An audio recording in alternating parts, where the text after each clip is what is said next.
வணக்கம். இந்த வீடியோவில் நம்ம என்ன பார்க்க போறோம் அப்படின்னு பார்த்தீங்கன்னா, எனர்ஜியான ஒரு ஃபுட் நேச்சுரல் ஃபுட் எப்படி வந்து ரெடி பண்றது அப்படின்றத பார்க்க போறோம். இது யார் யாருக்கெல்லாம் பயன்படும் அப்படின்னு பார்த்தீங்கன்னா, தாய்ப்பால் வந்து கிடைக்கல, போதிய அளவுக்கு குழந்தைக்கு வந்து கிடைக்கல அப்படின்ற குழந்தைகளுக்கு தரலாம் இது. அப்புறம் வந்து பார்த்தீங்கன்னா, நார்மலான ஏஜ்டு பர்சன், ரொம்ப ஏஜ்டு ஆனவங்க, ஏஜ்டு பர்சன் எல்லாருமே, குழந்தை முதல் வயசானவங்க வரைக்கும் இது வந்து சாப்பிடலாம். இது வந்து பார்த்தீங்கன்னா பச்சை கூழுன்னு சொல்லுவாங்க. இது ப்ரிப்ரேஷன் எப்படின்னா, அந்த கேவுரு மாவு இருக்கு இல்லையா, கேவுரு மாவை மிஷினில் கொடுத்து அரைச்சி வாங்கிட்டு வந்துட்டு தண்ணியில் தண்ணியை கொதிக்க வச்சு அதில் உங்களுக்கு தேவையான அளவு மாவு போட்டு கொதிக்க வச்சு இதை நல்லா கிண்டி விட்டுட்டே இருக்கணும். கிண்டி விட்டு இந்த மாதிரி இந்த பதத்தில் எடுத்துக்கணும். இதில் சுகர் இருந்துச்சுன்னா சர்க்கரை, உங்களுக்கு சுகர் இருந்ததுன்னா சர்க்கரையை வந்து ஆட் பண்ணதுக்கு கூடாது. உப்பு சேர்த்துக்கலாம்.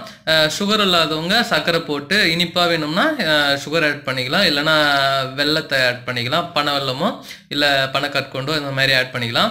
இது வந்து குழந்தைங்களுக்கு வந்து தாய்ப்பால் கிடைக்காத குழந்தைங்களுக்கு கொடுத்தாலும் நல்லா ஹெல்த்தியாக வளரும். அது மட்டும் இல்லை, நம்மளும் சாப்பிட்டோம்னா உடம்பு வந்து சுகர் வராமல் கண்ட்ரோலாக வச்சுக்கும். நல்ல ஒரு ஹெல்த்தியான ஃபுட்டு இது வந்து பார்த்தீங்கன்னா அந்த கேவரில் ரெடி பண்ணது. ஓகே, இது என்ன பண்ணுறீங்கன்னா, இந்த ரெடி பண்ணி வச்சுட்டு ஒரு டம்ளர் அளவுக்கு டெய்லிக்கும் ஒரு டம்ளர் அளவு குடிச்சு வந்தீங்கன்னாவே போதும். உங்கள் உடம்பு வந்து நல்லா ஒரு ஹெல்த்தியாக ஃபீல் பண்ணுவீங்க, நல்லா ஒரு ஹெல்த்தாகவும் இருக்கும் உடம்பு வந்து பார்த்தீங்கன்னா. இது வந்து ஒரு நல்ல ஒரு ஹெர்பல் ஃபுட்டு, சரிங்களா? இந்த கேவர் பச்சை கூழுன்றது இது வந்து நல்ல ஒரு ஹெர்பல் ஃபுட்டு. இது வந்து கூழுன்றது வந்து புளிக்க வைப்பாங்க, மாவு போட்டு புளிக்க வச்சு ப்ரிப்ரேஷன் பண்ணுவாங்க, அது கூழ். இது வந்து ஹெல்த்தியாக இருக்கும்.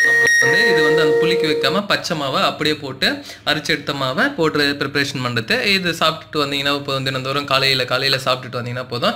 பால் கிடைக்காத குழந்தைங்களுக்கு தாய்ப்பாலுக்கு எந்த அளவுக்கு சத்து இருக்கோ அந்த அளவுக்கு இந்த கேவர் கூழுக்கு வந்து பச்சை கூழுக்கு சத்து அதிகம். ஓகே, இந்த வீடியோ பிடிச்சிருக்கும் நான் நம்புறேன். மறக்காமல் லைக் பண்ணுங்கள், ஷேர் பண்ணுங்கள். இன்னமும் சேனலை சப்ஸ்கிரைப் பண்ணாமல் இருந்தீங்கன்னா ரெட் கலர் பட்டன் அழுத்தி சப்ஸ்கிரைப் பண்ணிக்கோங்க. கூடவே பெல் ஐக்கானை அழுத்திட்டிங்கன்னா நாங்கள் போடக்கூடிய வீடியோ உடனுக்குடன் உங்களுக்கு வந்து சேரும். ஓகே, தேங்க்யூ ஃபார் வாட்சிங்.